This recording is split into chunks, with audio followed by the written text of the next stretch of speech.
Salut à toi, c'est Hermès, ton moniteur auto-école, enseignant de la conduite et de la sécurité routière. Aujourd'hui, je te propose un examen complet du code de la route, commenté et corrigé. Allez, on perd pas de temps, on commence tout de suite. Question numéro 1.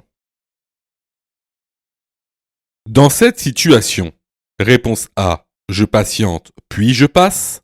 Réponse B, je passe immédiatement.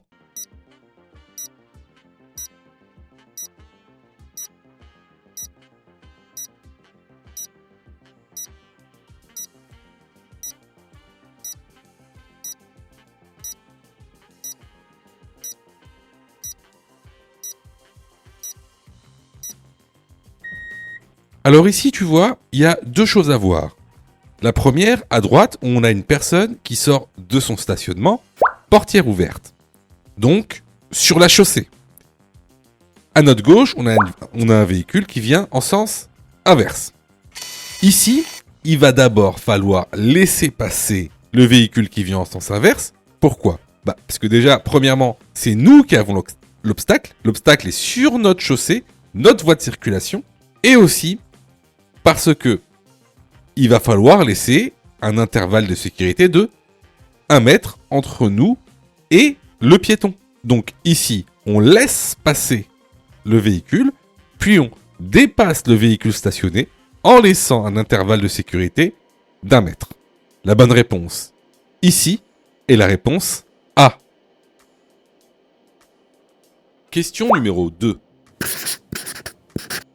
Ce panneau indique une entrée de zone d'obligation d'équipement en période hivernale. Oui, réponse A. Non, réponse B.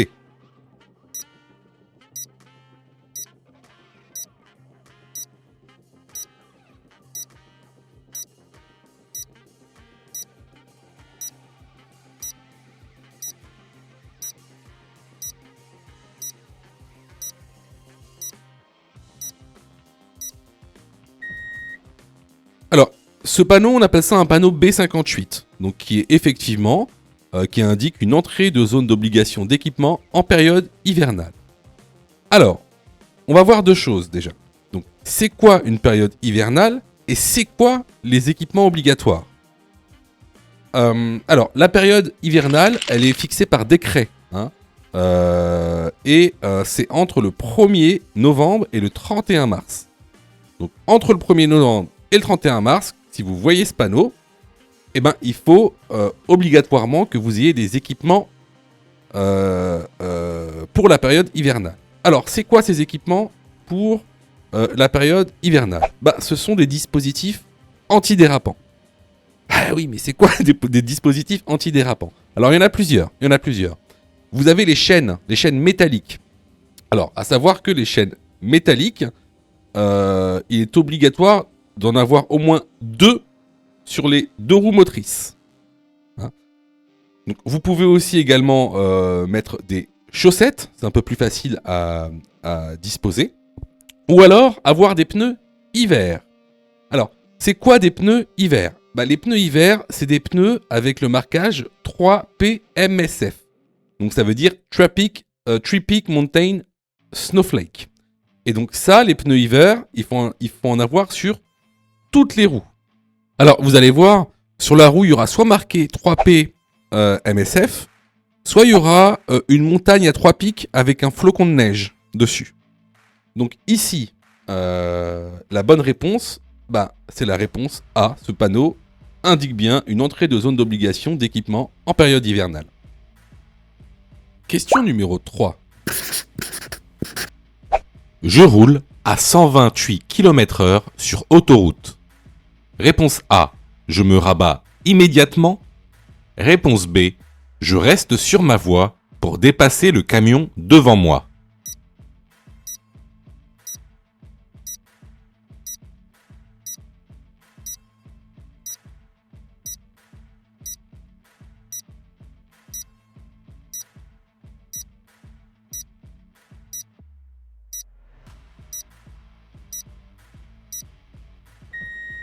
Alors ici, encore une fois, pour répondre à cette question, il faut bien connaître son code de la route. Un camion sur autoroute à une vitesse maximale réglementaire de 90 km/h. Il ne peut pas dépasser cette vitesse. C'est interdit pour un poids lourd. Par contre, nous, on a un véhicule léger, on est sur autoroute, la vitesse maximale réglementaire est de 130 km/h. Actuellement, je roule à 128 km/h. Donc, en fait, je vais être obligé, de manière matérielle, de manière physique, de dépasser le camion qu'il y a devant moi.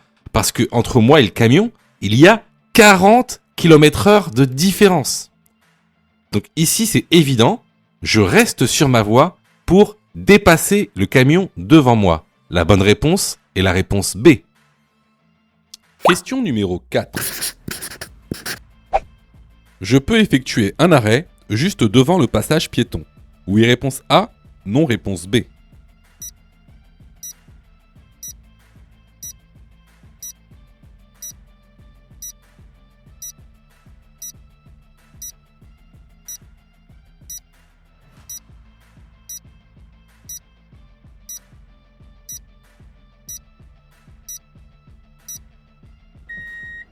Alors, il faut savoir que le stationnement et l'arrêt sur un passage piéton est interdit et c'est sanctionné par une contravention de 4e classe, donc une amende de 135 €. Alors, tu vas me dire, bah oui, mais là, la question, c'est juste devant le passage piéton. Eh ben, c'est la même chose. C'est-à-dire que si tu te gares 5 mètres en amont d'un passage piéton, c'est considéré comme un arrêt ou un stationnement sur un passage piéton. Alors, il faut aussi savoir que si tu n'es pas présent lors de la constatation de l'infraction, ton véhicule peut aussi être amené en fourrière, donc être immobilisé. Donc ici, la bonne réponse est la réponse B.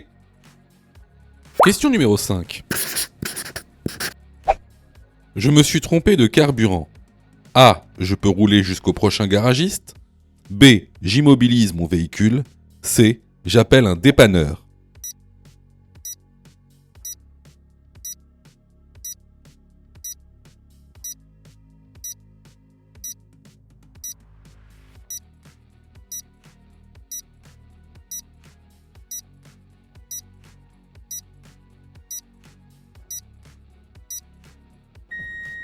Alors, dans le cas où vous êtes trompé de carburant, ça peut arriver. Surtout, il ne faut plus redémarrer la voiture. Vous ne mettez plus le contact dans la voiture de peur que le mauvais carburant rentre dans le moteur. Donc, ce qu'il faut faire dans ce cas-là, c'est immobiliser sa voiture, ne plus la toucher. Et, bien sûr, appeler un dépanneur. Donc ici, les bonnes réponses sont les réponses B et C. Question numéro 6. Je suis bien placé pour prendre l'autoroute. Oui, réponse A. Non, réponse B.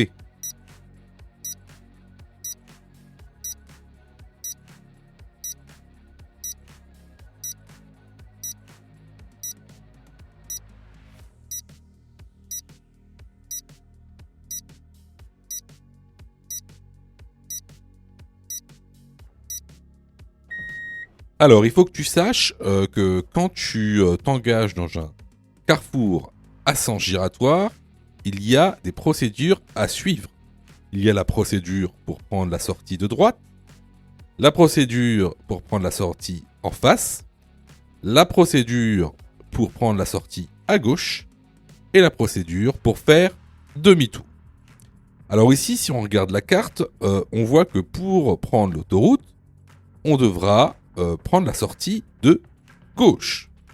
Alors, quelle est la procédure pour prendre la sortie de gauche lorsque on rentre dans un carrefour à sens giratoire?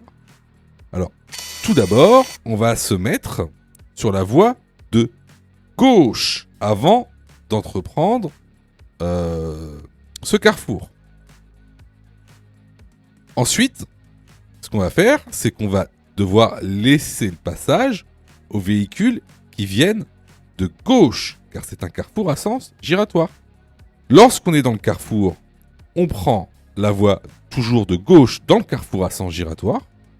Et lorsqu'on arrive à cet endroit, on va devoir tout d'abord faire un contrôle du rétro droit puis de l'angle mort droit. Ensuite, on va mettre nos clignotants à droite pour se décaler sur la voie de droite. Et arrivé à la sortie, on fait tout d'abord un contrôle gauche, angle mort gauche, puis contrôle droit, angle mort droit, au cas où si il y a un vélo. On met le clignotant à droite et on s'insère dans la sortie. Donc, pour répondre à la question, est-ce que je suis bien placé pour prendre l'autoroute? Bah oui, je suis bien placé, parce que je suis sur la voie de gauche, et la sortie pour prendre l'autoroute est celle de gauche. La bonne réponse, ici, est la réponse A. Question numéro 7. Je peux sortir à Bergerac. Oui, réponse A. Non, réponse B. Je peux dépasser le véhicule à droite. Oui, réponse C. Non, réponse D.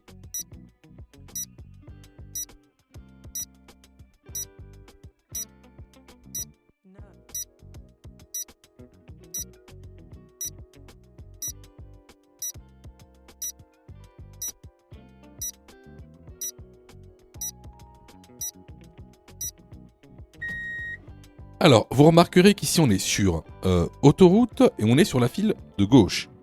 Ce qui nous sépare de la file de droite, ce sont des lignes de dissuasion. Donc, une ligne de dissuasion te dissuade de la franchir. Ici, est-ce qu'on peut franchir cette ligne de dissuasion pour sortir à Bergerac? Bah non, c'est totalement interdit car c'est une ligne de dissuasion. Alors, n'oublie pas. Il y a 2 exceptions pour lesquelles tu peux franchir cette ligne. Et seulement 2. La première, c'est de dépasser un véhicule lent. Si tu ne sais pas ce que c'est qu'un véhicule lent, je t'encourage fortement à aller dans l'information. Et attention, un véhicule lent sur la voie de gauche, c'est pas du tout la même définition qu'un véhicule lent sur la voie de droite. Ensuite, la deuxième exception, c'est quoi? C'est tout simplement de se rabattre après avoir dépassé un véhicule lent. Est-ce que ici, je peux dépasser le véhicule? Oui, bien sûr. Il n'y a aucune raison de ne pas pouvoir dépasser ce véhicule. Donc ici, les bonnes réponses sont les réponses B et C. Les vidéos sont totalement gratuites, donc abonne-toi pour aider la chaîne et surtout, active les notifications pour être prévenu des dernières vidéos et avoir ton code beaucoup plus rapidement. Question numéro 8. Changer de position régulièrement constitue un signe d'apparition de la fatigue. Oui, réponse A, non, réponse B.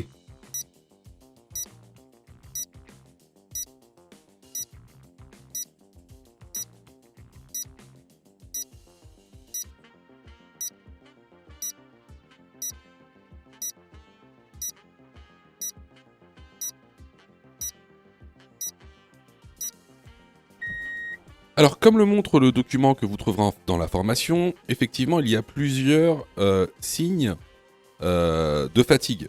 Notamment changer régulièrement de position, c'est-à-dire avoir des sortes de douleurs ou de gênes musculaires, des bâillements, des picotements aux yeux. Donc, ici, la bonne réponse va être la réponse A. Question numéro 9. Je roule à 90 km/h. Ma distance d'arrêt est de réponse A, 81 mètres. Réponse B, 49 mètres. Réponse C, 30 mètres. Réponse D, 45 mètres.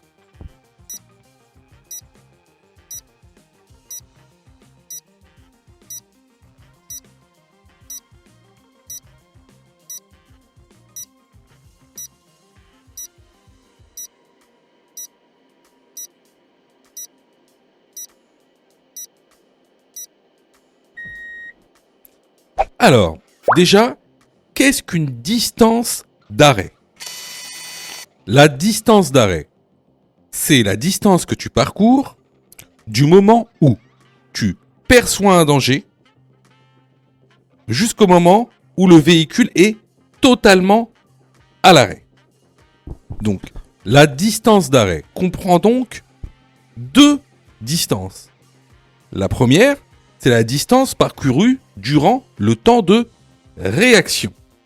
Alors, qu'est-ce que la distance parcourue durant le temps de réaction ? C'est la distance que je mets entre le moment où je perçois un danger et où le moment où j'effectue une action. Par exemple, freiner. Donc ça, c'est ce qu'on appelle la distance parcourue pendant le temps de réaction.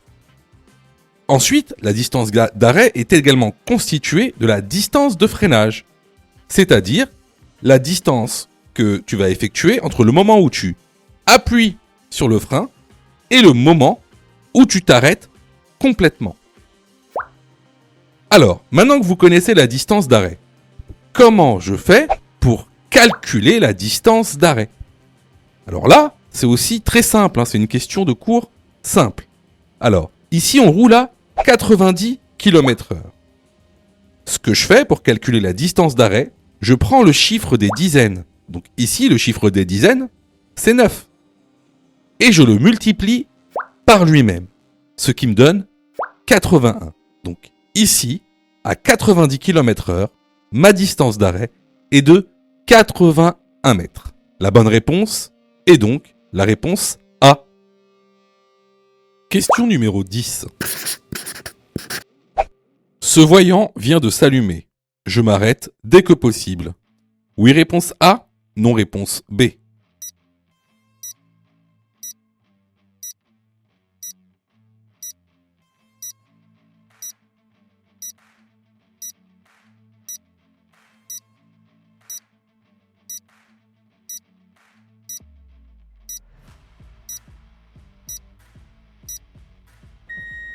Alors, ce voyant indique une surchauffe moteur.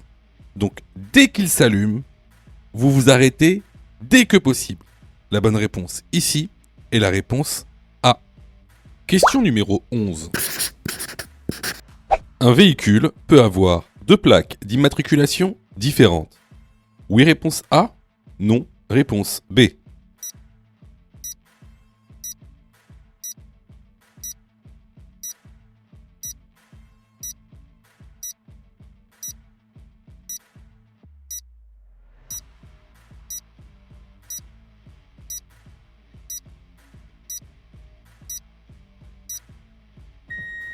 Alors, la plaque d'immatriculation d'une voiture est unique. Donc, il ne peut pas y avoir deux plaques différentes pour une même voiture. La bonne réponse ici est la réponse. Question numéro 12.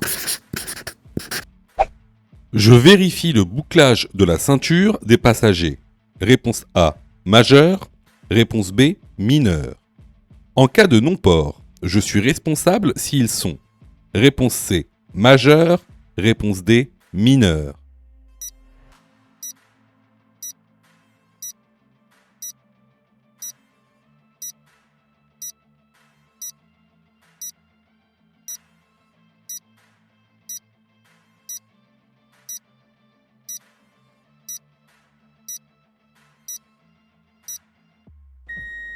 Peu importe que les passagers soient mineurs ou majeurs, en tant que conducteur, vous devez vérifier si tous les passagers ont bien bouclé leur ceinture.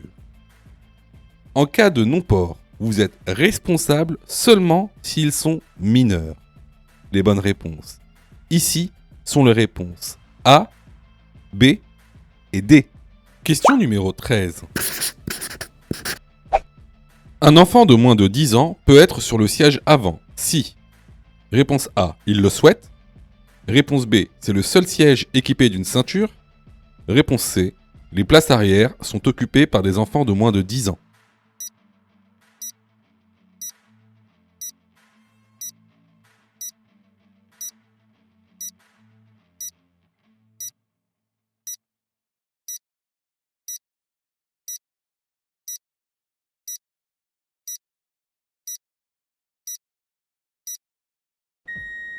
Alors effectivement, ici, en fait, là, c'est une question aussi de cours. Euh, donc, euh, légalement, les enfants de moins de 10 ans doivent être assis à l'arrière, avec des sièges adaptés à leur morphologie. Alors, il peut aussi, les enfants de moins de 10 ans peuvent aussi aller à l'avant du véhicule selon certaines conditions. Si c'est le seul siège qui est équipé par une ceinture, et si les places arrière sont occupées par des enfants de moins de 10 ans. Donc ici, les bonnes réponses sont les réponses B et C. Sais-tu que Mon Code de la route est aussi une plateforme pédagogique qui te permet de passer ton examen du code à partir de seulement 9,90 €. Et on a même conçu, spécialement pour toi, un programme qui te permet d'obtenir ton code en un temps record. C'est le programme Mon Code en 10 jours. Avec un calendrier de révision personnalisé, un contenu pédagogique par thème conforme à la nouvelle réforme, des nombreux tests d'examen blanc issus de l'examen officiel, accessibles sur smartphone, tablette et PC durant 1 an et en accès illimité. Et surtout, cette formation est 100% remboursée en cas d'échec à l'examen. Alors, si tu souhaites obtenir ton code du premier coup sans te ruiner et sans risque, rejoins notre programme en cliquant sur le lien en description de la vidéo. Pour ça, tu as juste à cliquer sur le lien en description et à choisir ta formule. Question numéro 14. Le niveau de liquide de frein baisse anormalement. Je fais donc l'appoint. Oui, réponse A. Non, réponse B.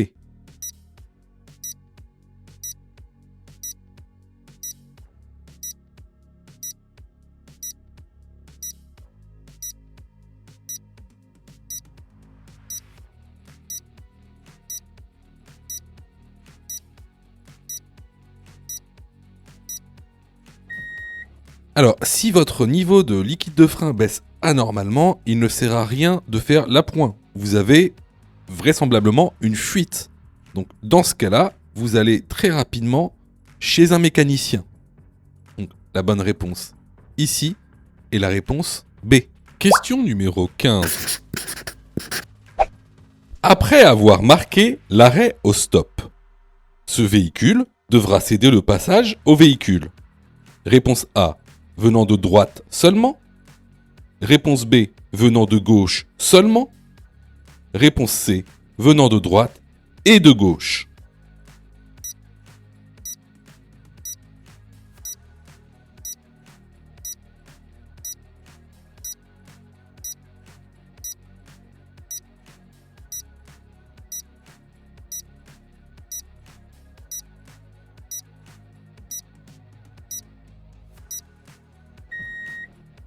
Alors, lorsque tu marques l'arrêt et un stop, il faudra que tu cèdes le passage aux véhicules qui viennent de gauche et de droite. Par exemple, si tu veux tourner à gauche, il va falloir céder le passage aux véhicules qui viennent de la gauche, avec bien sûr toujours un contrôle gauche, et également aux véhicules qui viennent de droite, avec un contrôle droit. Et là, tu vas me dire, ah bah oui, mais si on tourne à droite, on n'a pas à céder le passage aux véhicules qui viennent de droite. C'est inutile. Eh ben si. Pourquoi? Parce qu'il pourrait tout simplement y avoir, par exemple, un véhicule qui en dépasse un autre. Et donc, ce véhicule qui en dépasse un autre, tu devras également lui céder le passage. Donc, pour répondre à la question, ce véhicule devra céder le passage aux véhicules venant de droite et de gauche. La bonne réponse ici est la réponse C. Je vois que tu es super motivé pour avoir ton code.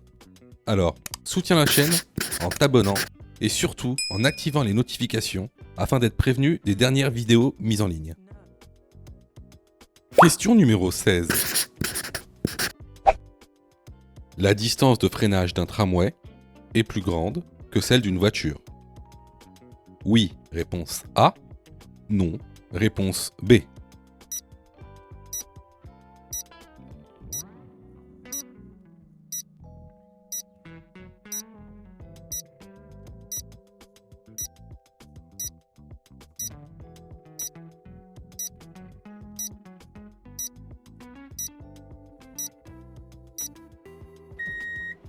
Alors, important à savoir, bien sûr, la distance de freinage dépend en fait de la masse du véhicule. À vitesse égale, bien sûr. À vitesse égale, la distance de freinage d'un véhicule plus lourd sera plus grande. Donc la bonne réponse ici, bien sûr, c'est la réponse A. Au-delà de ça, cette question met en avant plusieurs concepts. Le concept de la distance de freinage, de la distance d'arrêt, de la distance de réaction, de la distance de sécurité. Ce sont 4 concepts différents, qui sont reliés certes, mais différents, et que vous devez savoir calculer. Très important. Il y a plein de questions dans l'examen officiel, on vous demande de calculer la distance de sécurité à 90 km, la distance de freinage à certains km/h, la distance d'arrêt, la distance parcourue durant le temps de réaction. Tout ça, c'est des concepts que vous devez connaître, hein, d'accord ? Donc je vous renvoie au cours si vous voulez comprendre ces concepts. Question numéro 17. En ville, il est plus rapide d'effectuer un petit trajet à pied qu'en voiture. Oui, réponse A, non, réponse B.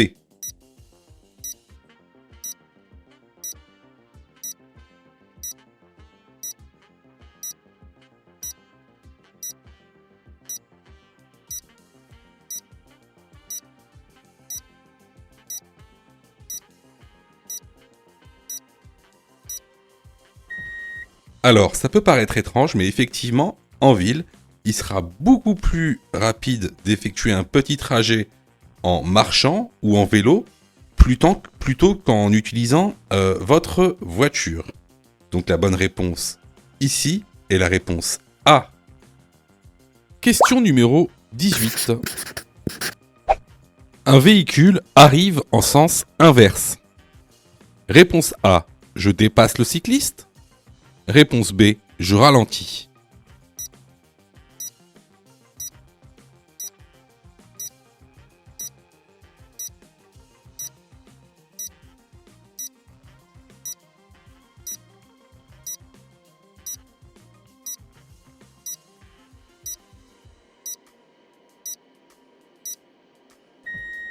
Alors, je pense que tu sais déjà que en agglomération, pour dépasser un usager vulnérable, tu dois tenir un intervalle de sécurité de 1 mètre. Alors, ici, on a un véhicule qui vient en sens inverse. Donc, il est très peu probable qu'on puisse tenir cet intervalle de sécurité. Donc, ce que je fais dans cette situation, je ralentis, j'attends que la voiture passe, et je regarderai le moment venu si je peux dépasser le vélo. La bonne réponse ici est la réponse B.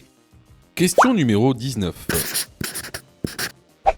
Pour dépasser ce piéton, je dois laisser un intervalle de sécurité de réponse A, 1,50 m, réponse B, 1 mètre.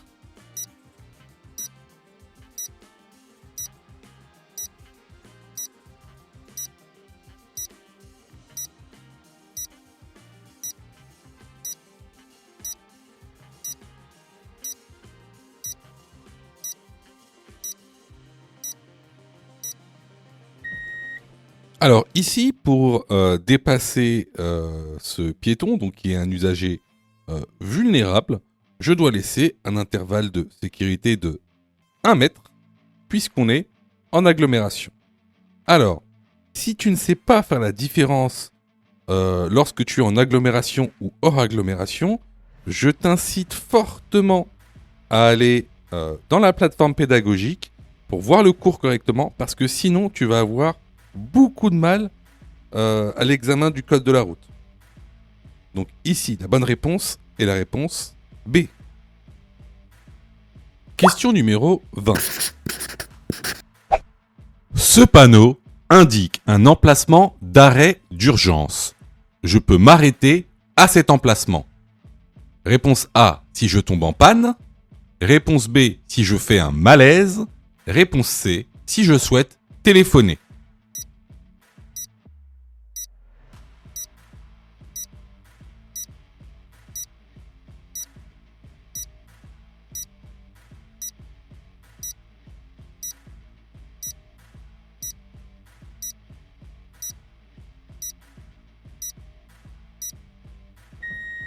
Alors, ce panneau-là, effectivement, c'est ce qu'on appelle un panneau d'emplacement d'arrêt d'urgence. Alors, ça ressemble à quoi un arrêt d'urgence ? Ça ressemble à ça. Hein. Et en général, dans ces emplacements, tu trouveras aussi un poste d'appel d'urgence. Donc, ces panneaux, cet emplacement, comme son nom l'indique, emplacement d'arrêt d'urgence. Donc, c'est pour les urgences. Donc, par exemple, si tu tombes en panne, si tu fais un malaise, si tu fais un accident, mais surtout pas pour téléphoner. Donc ici, les bonnes réponses vont être les réponses A et B. Question numéro 21. Je roule à 80 km/h. Ma distance d'arrêt est de réponse A, 48 mètres. Réponse B, 64 mètres. Réponse C, 96 mètres. Réponse D, 24 mètres.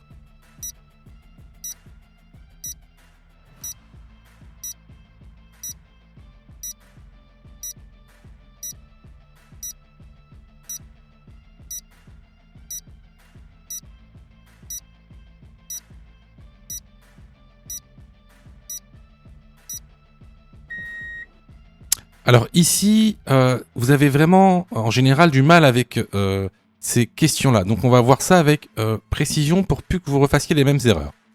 Il faut que tu saches une chose. Il y a deux distances d'arrêt à connaître, c'est-à-dire à savoir calculer. Il y a la distance d'arrêt sur sol sec et la distance d'arrêt sur sol mouillé. Et nous, quand tu regardes bien notre cas ici sur la photo, on est sur sol mouillé.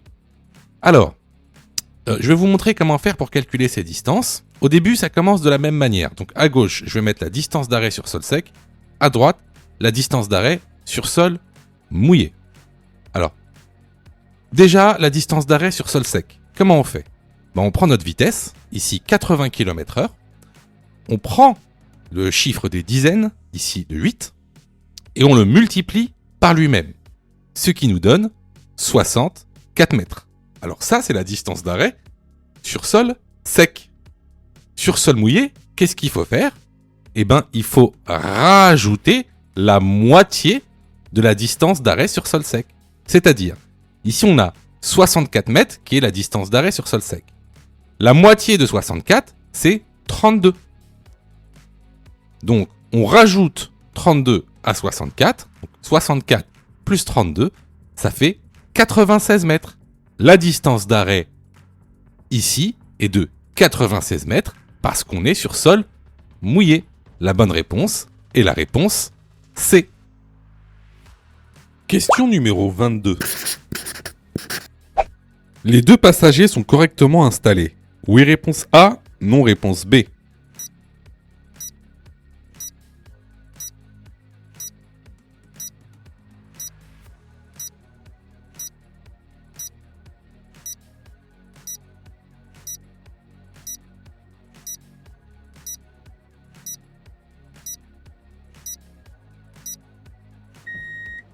Ici, bien sûr qu'ils sont très mal installés. Un passager l'un sur l'autre, c'est totalement interdit. C'est un siège par personne, une ceinture par personne. La bonne réponse ici est la réponse B. Question numéro 23. Je vérifie la pression de mes pneus. Réponse A, une fois par mois. Réponse B, une fois par an.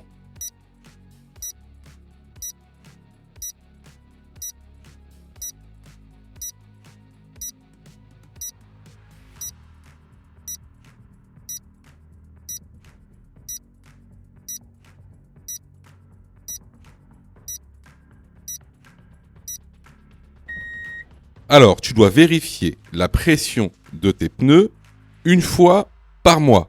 La bonne réponse ici est la réponse A. Question numéro 24.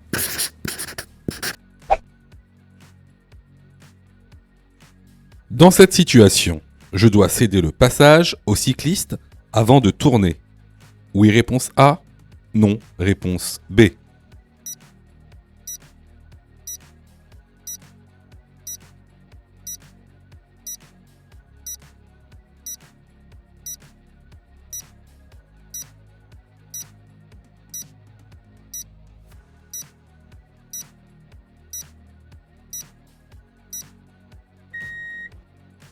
Alors ici, on est sur un carrefour à sens giratoire et on souhaite quitter le carrefour et tourner à droite. Alors, cependant, si vous remarquez bien, il y a un cycliste sur une voie vélo. La voie vélo est une voie réservée. Et cette voie est réservée aux vélos, pas aux voitures. Donc si on doit couper une voie réservée, on doit bien faire attention à ce qu'il n'y ait pas d'usager dans cette voie. S'il y a un usager dans cette voie, il a alors la priorité. Ici, la bonne réponse est la réponse A. Je dois céder le passage au cycliste avant de tourner. Question numéro 25. Je prends la voiture d'un ami. A. Je pars directement. B. Je vérifie les rétros seulement. C. Je vérifie tous les réglages.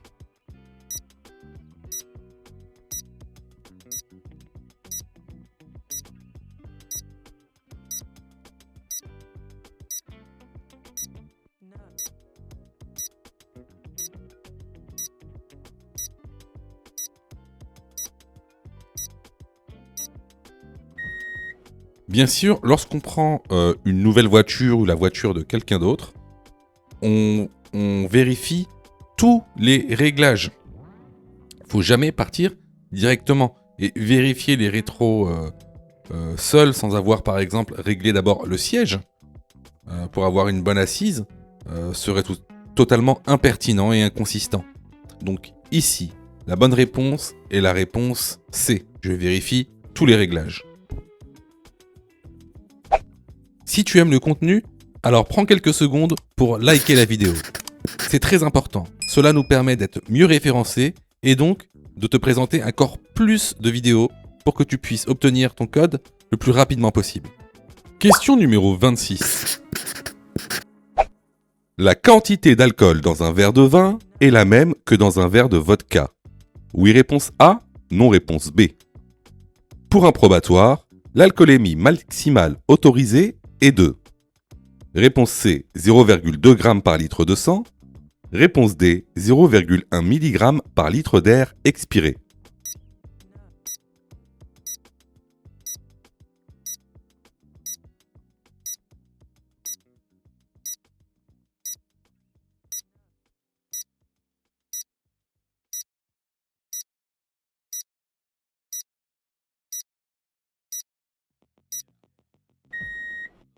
Alors comme tu le vois sur cette image que tu retrouveras dans la formation, les verres d'alcool sont différents selon la nature de l'alcool. Tu vois bien par exemple qu'un verre de bière est beaucoup plus grand qu'un verre de vin. Un verre de bière, c'est 25 centilitres, un verre de vin, c'est 10 centilitres. Par conséquent, en fait, il y a exactement la même quantité d'alcool dans un verre de vin que dans un verre de bière. Et cette quantité est de 10 grammes d'alcool par verre. C'est ce qu'on appelle des verres standardisés. Ensuite, pour la deuxième partie de la question. Pour un probatoire, l'alcoolémie maximale autorisée est de 0,2 g par litre de sang, qui équivaut à 0,1 mg par litre d'air. Donc, les bonnes réponses ici sont les réponses A, C et D. Je vous invite fortement à aller dans la formation. On vous expliquera tout. Clairement, si tu as répondu faux à cette question, ça montre... Alors, ça montre pas que t'as pas révisé. Je suis sûr que tu as passé beaucoup de temps à réviser, à faire des séries, mais ça montre que t'as pas les notions essentielles. Voilà. Que tu as été mal formé. Alors, je sais pas où tu as été formé, mais en tout cas, tu as été mal formé, parce que c'est une question de base. C'est vraiment une notion de base. Et puis c'est bête de pas vouloir te former parce que par exemple nous on a mis en place une plateforme En plus, si tu choisis de prendre la formule Mon code en 10 jours pour avoir ton code plus rapidement, ben, t'es remboursé à 100% si tu échoues à ton examen. Juste en montrant ta preuve d'échec. Voilà. Donc, bah écoutez, moi je vous conseille vivement de vous former, sachant que vous savez, ça coûte pas cher. Et en plus, si vous n'êtes pas prêt à mettre 9 euros ou 40 euros pour vous former correctement au code de la route, sachez que juste après, c'est le permis de conduire, c'est la conduite. C'est-à-dire que le permis de conduire coûte en moyenne 2000 euros à peu près. C'est 37 heures en moyenne d'heures de conduite pour obtenir son permis en France. À peu près 2000 euros, quoi, un peu moins. C'est 1800 euros. Donc, si t'as pas 40 euros ou 10 euros pour te former au code de la route, ça va être compliqué de passer ta conduite et donc ton permis de conduire. Parce que là, ce sera 2000 euros. Donc voilà, écoutez, on passe à la prochaine question. Question numéro 27. À partir de ce panneau, je peux rouler à 80 km/h, réponse A. 90 km/h, réponse B.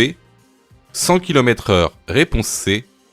70 km/h, réponse D.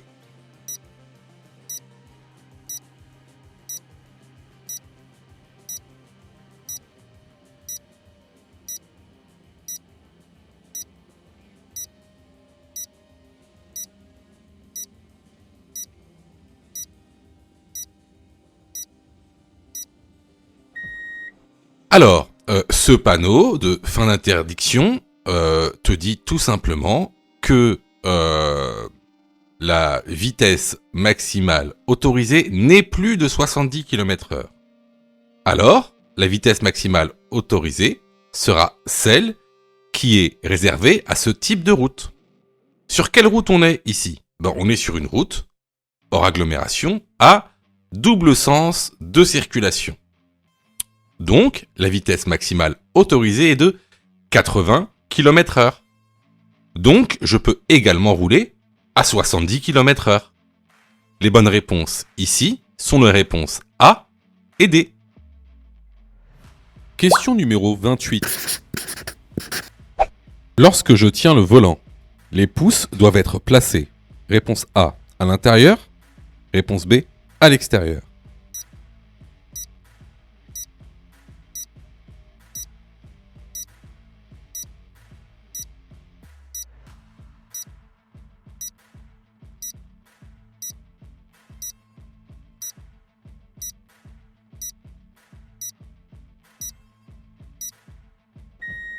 Alors, il faut que tu saches que lorsque tu tiens ton volant, donc toujours à 10h10, les pouces doivent être vers l'extérieur.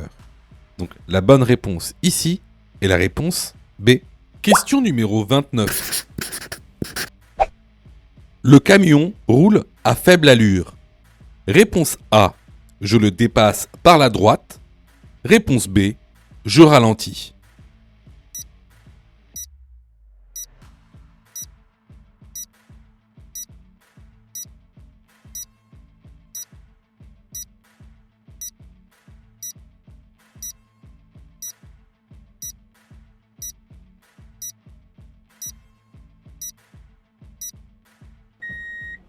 Alors, on a devant nous un camion sur la voie de gauche qui roule à faible allure.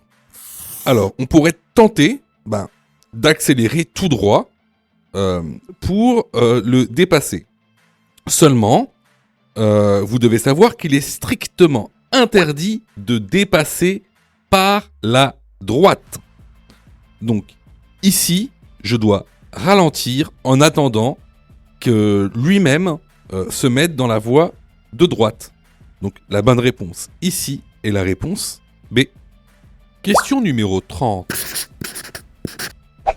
Les deux roues motrices sont plus faciles à percevoir qu'une voiture. Oui, réponse A. Non, réponse B.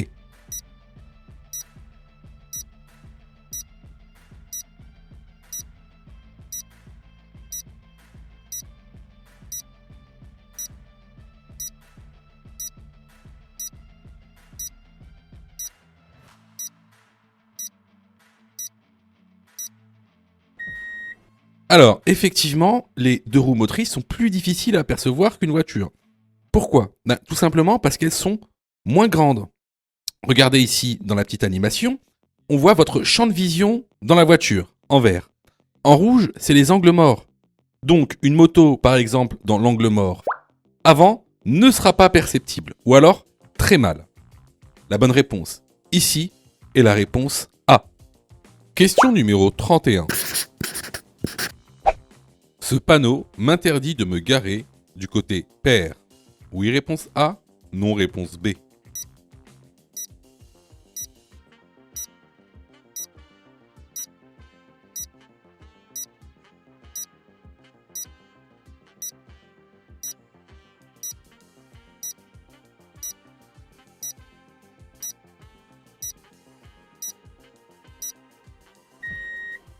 Alors encore une fois, ça c'est une question de cours, mais je sais que beaucoup d'entre vous ont du mal avec les panneaux de stationnement. Alors ici, ce panneau vous interdit de vous garer du 16 au 31 du côté où le panneau est implanté. La bonne réponse est la réponse B. Question numéro 32. Dans cette rue, le stationnement s'effectue toujours du même côté. Oui, réponse A. Non, réponse B. Toujours dans le sens de circulation, sauf les jours pairs. Oui, réponse C. Non, réponse D.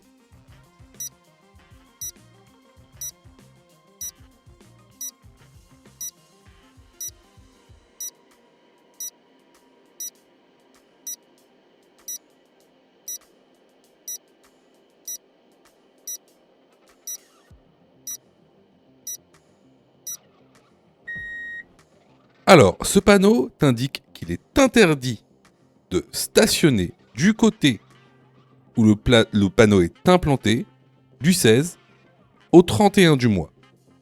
Par contre, que l'on soit un jour pair ou impair, le stationnement s'effectue toujours dans le sens de circulation. Les bonnes réponses ici sont les réponses B et D. Alors, vous voyez, il y a beaucoup de gens, en fait, je sais, je sais que vous vous êtes trompés. Enfin, beaucoup d'entre vous se sont trompés. Je sais que vous passez beaucoup de temps à réviser votre code. Je le sais. Sûrement que même vous avez une application gratuite. Mais vous savez, les applications gratuites, si c'est gratuit, ne pensez pas que vous allez avoir de la qualité. D'accord? Ne pensez pas ça. C'est pas pour rien qu'il y a 40% de taux d'échec. Quasiment la moitié des gens qui regardent cette vidéo vont rater leur code. Pas parce qu'ils n'ont pas travaillé, pas parce qu'ils sont nuls, parce que vous avez été mal formés. C'est pour ça que nous, on vous propose donc une plateforme de formation 100% dédiée au code de la route, réalisée par des professionnels, avec une méthodologie adéquate qui vous permettra d'avoir votre code de la route rapidement. Vous pouvez même choisir la formule « Mon code en 10 jours » et avec cette formule, vous êtes 100% remboursé si vous ratez votre code, simplement en envoyant la preuve de votre échec.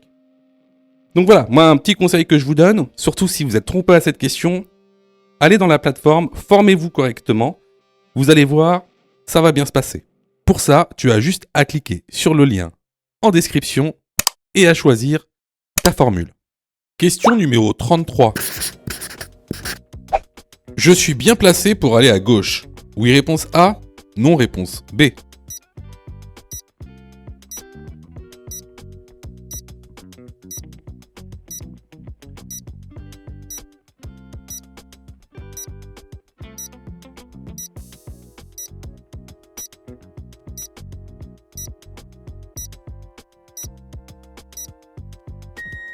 Alors effectivement ici, vous voyez, vous êtes dans une voie réservée. Vous voyez les lignes, ce sont des lignes épaisses. Donc vous êtes dans une voie réservée. Alors cette voie réservée, elle s'appelle une voie de stockage. Donc cette voie de stockage, en fait, permet au véhicule de se stocker pour pouvoir aller à gauche à l'intersection. Donc ici, effectivement, je suis bien placé pour aller à gauche. La bonne réponse est la réponse A.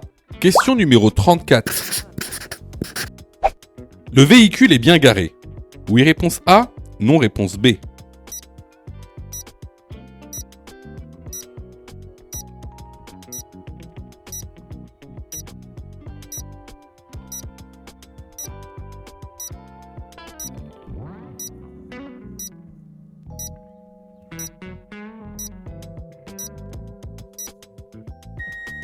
Alors, ça va paraître bizarre pour certains, mais en fait, le véhicule est même très bien garé.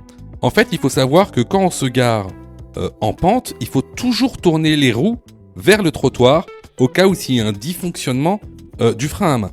Donc la bonne réponse ici est la réponse A. Question numéro 35. Le risque le plus élevé étant réponse A, situation 1. Réponse B, situation 2.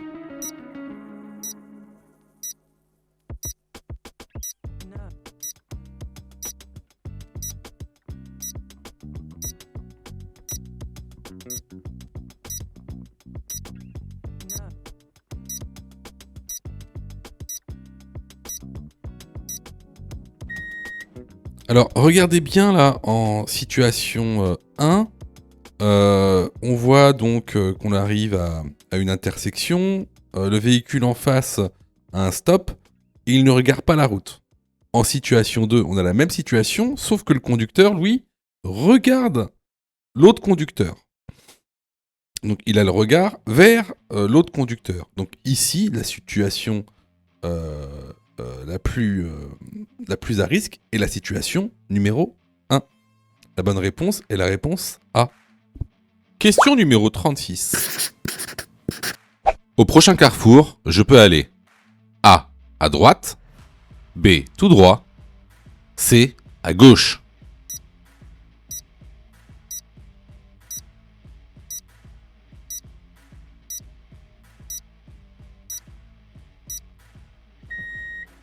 Alors ici, si vous voyez bien, on a un panneau donc d'indication donc qui nous indique les voies qu'on pourra rencontrer sur le prochain carrefour.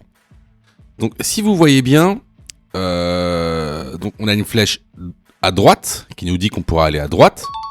On a une flèche qui va tout droit, donc qui nous dit qu'on pourra aller tout droit. Et à gauche, on a un sens interdit. Donc on ne pourra pas aller à gauche. Donc sur ce rond-point, je pourrais aller A, à droite, B, tout droit. Les bonnes réponses sont les réponses A et B. Question numéro 37. Dans cette situation, réponse A, je ralentis. Réponse B, j'accélère.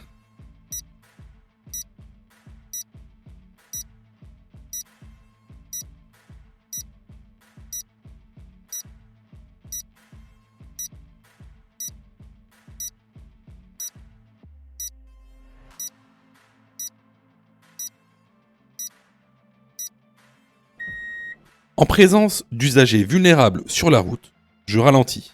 La bonne réponse est la réponse A. Question numéro 38. Ne pas porter un gilet haute visibilité en cas d'immobilisation est sanctionné par une amende de 135 € et la perte de 3 points. Oui, réponse A. Non, réponse B. Ne pas posséder un gilet de haute visibilité est sanctionné par réponse C. Une contravention de première classe. Réponse D. Une contravention de 4e classe.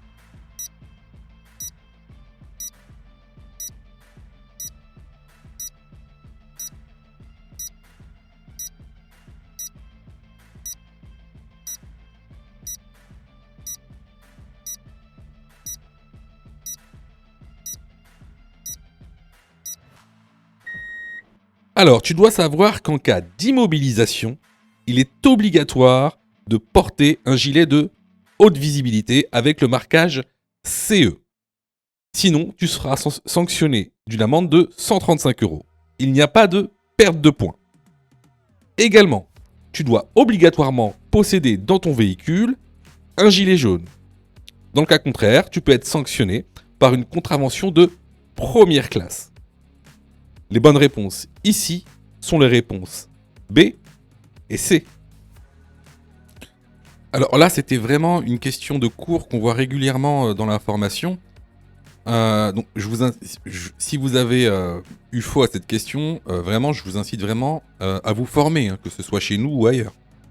Alors, je reçois plusieurs messages de votre part, d'ailleurs, je vous en remercie. Alors, vous me posez souvent deux questions. Alors, la première, c'est quand est-ce que je suis prêt pour passer mon code ? Et la deuxième, c'est est-ce que je dois suivre la formation ? Alors, tout d'abord, on va répondre à la première question. Quand est-ce que tu es prêt pour passer ton code ? Bah, c'est très simple. Si tu fais moins de 5 fautes sur les 5 dernières séries d'examens blancs que tu as fait, alors tu es prêt à passer le code de la route. Donc attention, hein, ça veut dire qu'il faut que sur les 5 dernières séries que tu as faites, de manière consécutive, il n'y a pas une seule série où tu as fait plus de 5 fautes. Donc si tu as fait plus de 5 fautes à une seule série, il faut que tu continues à faire des examens blancs. La deuxième question. Est-ce que il serait mieux pour moi de prendre une formation ? Alors, là, c'est pareil. Si tu fais 8 fautes ou plus sur les 5 dernières séries d'examens blancs que tu as faites, alors, il est vivement conseillé de te former. Ça veut tout simplement dire que il te manque certaines notions essentielles. Ça veut pas dire que tu connais pas ton cours, ça veut dire qu'il te manque des notions essentielles pour pouvoir progresser. Et clairement, c'est pas en faisant des examens blancs que tu vas progresser, tu vas même plutôt stagner. Voilà. Donc si tu as fait 8 fautes ou plus sur l'une des 5 dernières séries que tu as faites, je te conseille vivement de te former. Surtout que on a mis en place donc une plateforme pédagogique qui répond vraiment à tous vos besoins. On a fait en sorte que tout le monde puisse se former au code de la route. Vous avez la formule standard, par exemple, qui est à 19,90 € par an. Donc vous payez une fois 19,90 € et vous avez le droit à toute la plateforme pendant un an en illimité, avec tous les cours, tous les 10 thèmes, plus de 1200 questions issues de l'examen officiel, commentées et corrigées. Vous avez pour ceux par exemple qui veulent passer leur code rapidement la formule à mon code en 10 jours pour passer son code en 10 jours qui est à 39,90 € par an en illimité, et en plus si vous ratez votre code, eh ben vous êtes 100% remboursé seulement en envoyant votre preuve d'échec. Sinon, pour ceux qui le souhaitent, vous avez la plus petite formule, la formule basique, qui est à 9,90 € par semaine. Celle-ci, c'est une formule qui est hebdomadaire, qui en général est réservée à ceux qui ont déjà passé leur code et qui ont échoué. C'est une sorte de remise à niveau. Donc, vraiment, il y en a pour tous les besoins et il y en a aussi pour tous les prix. Et c'est vraiment pas cher. Ce serait bête de rater son code alors que vous auriez pu vous former pour 9,90 €. Pour ça, tu as juste à cliquer sur le lien en description et à choisir ta formule. Question numéro 39. Mélanger alcool et médicaments augmente les risques d'accident. Oui, réponse A, non, réponse B.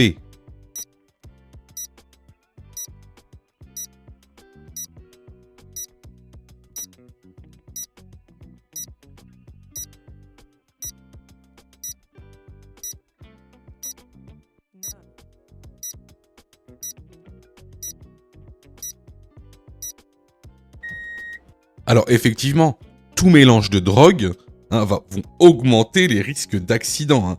La polyconsommation va augmenter les risques d'accident sur la route.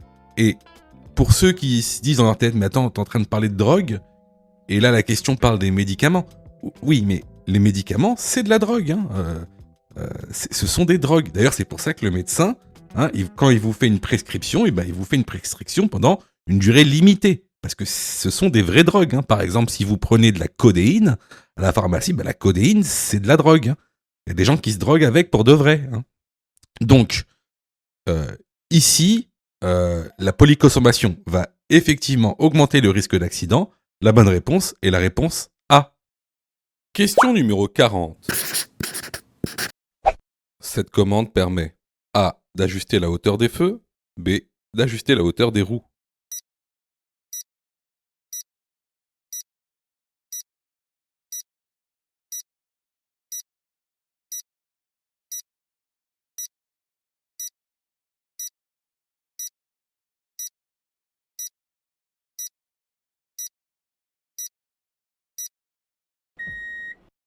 La bonne réponse est la réponse A.